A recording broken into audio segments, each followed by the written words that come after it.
ஆண்டவர் இயேசு கிறிஸ்துவின் நாமத்தினால் உங்கள் அனைவரையும் சந்திப்பதில் மகிழ்ச்சி. இன்றைக்கு நாங்கள் பார்க்க போகிற ஒரு காரியம் என்னவென்றால், ஒரு மணித்தியாலம் ஜெபிப்பது எப்படி. இன்றைக்கு ஒரு மணித்தியாலம் என்பது எங்களுக்கு ஜெபிப்பது ஒரு லேசான காரியமாக மாறிவிட்டது. ஆனால் இந்த ஒரு மணித்தியாலத்தில் எப்படியான ஒரு ஜெபத்தை நான் செய்ய போகிறேன், அந்த ஜெபத்துக்கு எப்படியான பலன் வரப்போகிறது என்பதை நான் இந்த நாளை உங்களுக்கு அதை கற்றுக் கொடுக்க போகிறேன். முதலாவது ஒரு மணித்தியாலம், ஒரு நேரம் நாங்கள் ஒரு மணித்தியாலத்தை ஒதுக்கி அந்த ஜெபத்துக்காக நாங்கள் முதலாவது ஆயத்தப்பட வேண்டும்.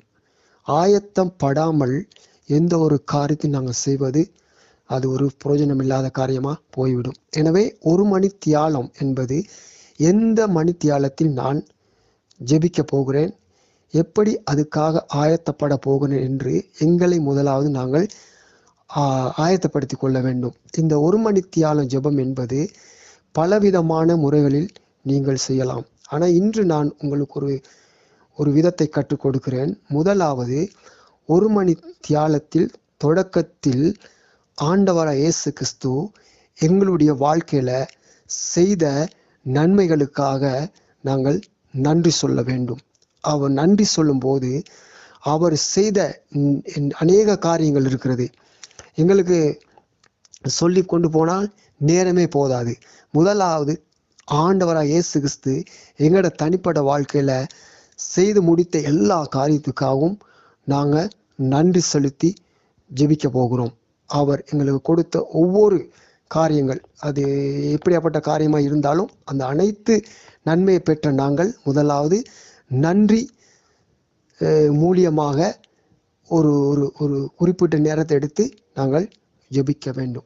ரெண்டாவது, ஆண்டவருக்கும் நமக்கும் உள்ள உறவு இன்றைக்கு எப்படி இருக்கிறது, அந்த உறவு மென்மேலுமா எப்படி வளர வேண்டும் என்பதை நாங்கள் ஆராய்ந்து பார்த்து அதுக்கு ஏற்ற விதமாக அவரோடு இன்னும் கிட்டி சேரத்தக்கதான ஒரு ஜெப நேரத்தையும் நாங்கள் இந்த ஒரு மணித்தியாலத்துக்குள்ள நாங்கள் ஒதுக்கி கொள்ள வேண்டும். மூன்றாவது காரியம், இதில் நாங்கள் செய்ய வேண்டிய ஒரே ஒரு காரியம் என்னவென்றால், மன்னிப்பு கொடுக்கிறவர்களாக நாங்கள் மாற வேண்டும். அதாவது அந்த ஒரு மணித்தியாலத்தில் ஒரு முக்கியமான பகுதி தான் மன்னிப்பு. இன்றைக்கு நாம் வாழ்கிற இந்த கிறிஸ்துவ சமுதாயத்தில் அநேகர் எங்களால் மன்னிக்க முடியாமல் இருக்கிறது.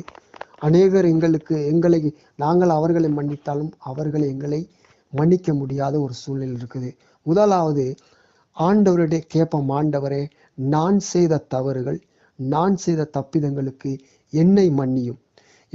முதலாவது எங்களை நாங்கள் சுத்தப்படுத்தி கொண்டுதான் மற்ற காரியங்களை நாங்கள் செய்ய போகிறோம். அடுத்து நான் மூன்றாவது காரியம், ஆண்டவரே, முதலாவது என்னை மன்னியும்.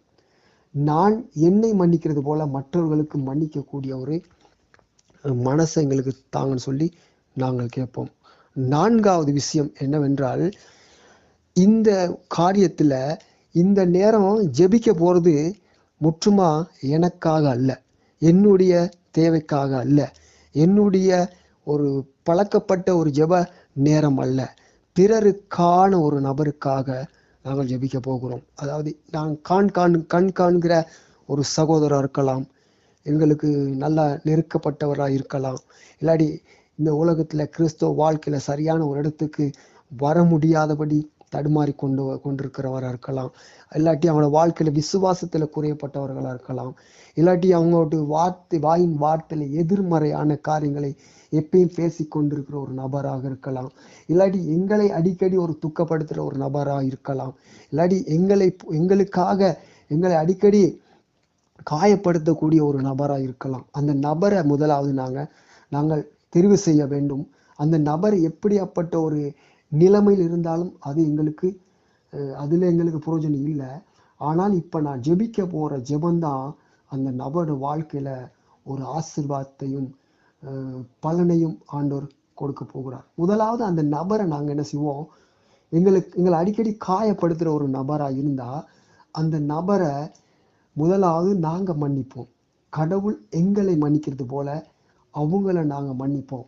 இன்றைக்கு நாங்கள் இந்த உலகத்தில் ஆண்டவராய் இயேசு கிறிஸ்துவை தவிர மற்ற யார் எங்களுக்கு 100க்கு 100 நம்ப முடியாது. எனவே இந்த நம்பிக்கை அற்ற உலகத்துல முதலாவது அதாவது கர்த்தர் எங்களுக்கு கொடுத்த இந்த வாழ்க்கையில இந்த ஜெப நேரத்துல மற்றவர்களை மன்னித்துட்டு, மனதார மன்னித்துட்டு இந்த ஜெப நேரத்துக்குள்ள நாங்கள் கடந்து போவோம். எப்படின்னு சொன்னா, எங்களுக்கு பிரியமானவர்களுக்காக தான் இன்று நாங்கள் ஜெபிக்கிறோம். ஆண்டவரே அவங்களுக்கு சுகத்தை கொடுங்க, ஆண்டவரே அவங்களுடைய பிரச்சனைக்கு விடுதலை கொடுங்க, ஆண்டவரே அவங்கள சரியா நல்லா வச்சிருங்க, ஆண்டவரே அவங்களோட ஊழியத்துல வளர்ச்சியை கொடுங்க, ஆண்டவரே அவங்களோட கிறிஸ்தவ வாழ்க்கையில வளர்ச்சியை கொடுங்கன்னு சொல்லி நாங்கள் எங்களுக்கு அதாவது விருப்பமானவர்களுக்கு ஜெபித்து இன்று அந்த ஜெபங்கள் சில நேரத்துல பலனை காண முடியாத ஒரு அளவுக்கு ஒரு நிலைமையில நாங்கள் இருக்கிறோம். எனவே இந்த நேரத்துல ஒரு நபரை தெரிவு செய்றீங்க, அவங்களோட தனிப்பட்ட வாழ்க்கையை நீங்க ஆராய்ஞ்சு பார்க்குறீங்க, அவங்க குடும்ப வாழ்க்கையை கொஞ்சம் ஆராய்ஞ்சு பார்க்குறீங்க, அவங்களோட பொருளாதார நிலைமையை கொஞ்சம் ஆராய்ஞ்சு பார்க்குறீங்க. அவங்க எந்த இடத்துல குறைஞ்சிருக்கிறாங்களோ அந்த இடத்துல அவர்கள் நிறைவுள்ளவர்களா மாற வேண்டும் என்ற அந்த வாஞ்சியோட இந்த நேரத்தை அவர்களுக்காக செலவிடுவோம். ஒருவேளை இன்று நாங்க பார்க்கிற அந்த நபர் ஒன்றுக்கும் பிரயோஜனம் இல்லாதவராக இருக்கலாம். அவர் எதை செய்தாலும் ஒரு தோல்வியற்ற நிலைமையில இருக்கலாம். ஒருவேளை அவர் என்னத்தை தான் முயற்சி எடுத்தாலும் ஒரு சரியான நிலைமைக்கு திரும்ப முடியாமல் இருக்கலாம். அப்படியாப்பட்ட ஒரு நபருக்காக இந்த இந்த ஜெப வேலையை நீங்க உங்களுக்கு ஜெபிக்க வேண்டிய நேரத்தை எடுத்து அவருக்காக நீங்க ஜெபிக்கும் போது அந்த ஜெபம் கேட்கப்படும். அந்த ஜெபத்தின் நிமித்தம் நாமும் ஆசீர்வதிக்கப்படுவோம்.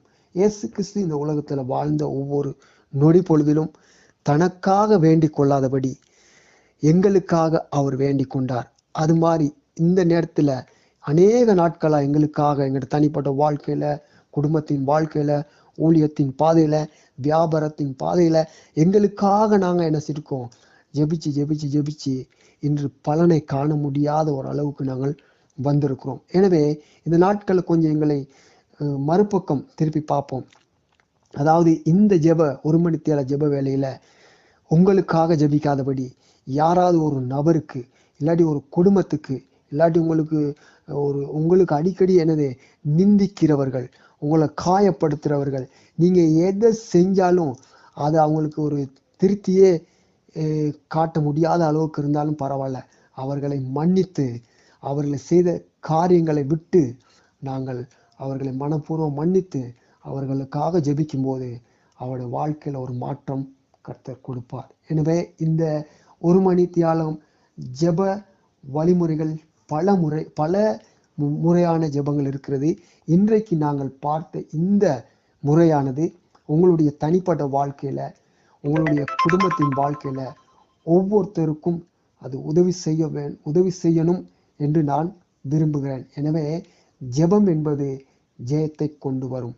இன்றைக்கு நாம் மற்றவர்களை தாங்கி ஜெபிக்கும் போது, மற்றவர்களுடைய பாவங்களை மன்னிக்கும் போது ஆண்டவராய் இயேசு கிறிஸ்து எங்களை மன்னித்து எங்களையும் ஆசீர்வதிக்கிறவராகவும் வழி நடத்துகிறவருமாயிருக்கிறார். எனவே மீண்டும் ஒரு மணி தியாலம் ஜெப வேளையில் உங்கள் அனைவரையும் சந்திப்பதில் மகிழ்ச்சி. ஜெபிப்போமா? அன்புள்ள ஆண்டவரே, இயேசு கிறிஸ்துவின் நாமத்தினால் ஜெபிக்கிறோம். இந்த ஒரு மணி நேர ஜெப வேளையில் ஆண்டவரே, இன்று எங்களுக்கு நீர் கொடுத்த இந்த சந்தர்ப்பத்துக்காக உமக்கு நன்றி. ஆண்டவரே, இந்த முறையை நாங்கள் தொடர்ந்து கையாள, அதை மற்றவர்களுக்கு அந்த ஜெப நேரத்தை செலவிட பரிசுத்த ஆவியானவரே எங்களை ஒவ்வொருத்தருக்கும் உதவி செய்யும்படியாக இயேசு கிறிஸ்துவின் நாமத்தினால் ஜெபிக்கிறோம் எங்க நல்ல பிதாவே. ஆமென்.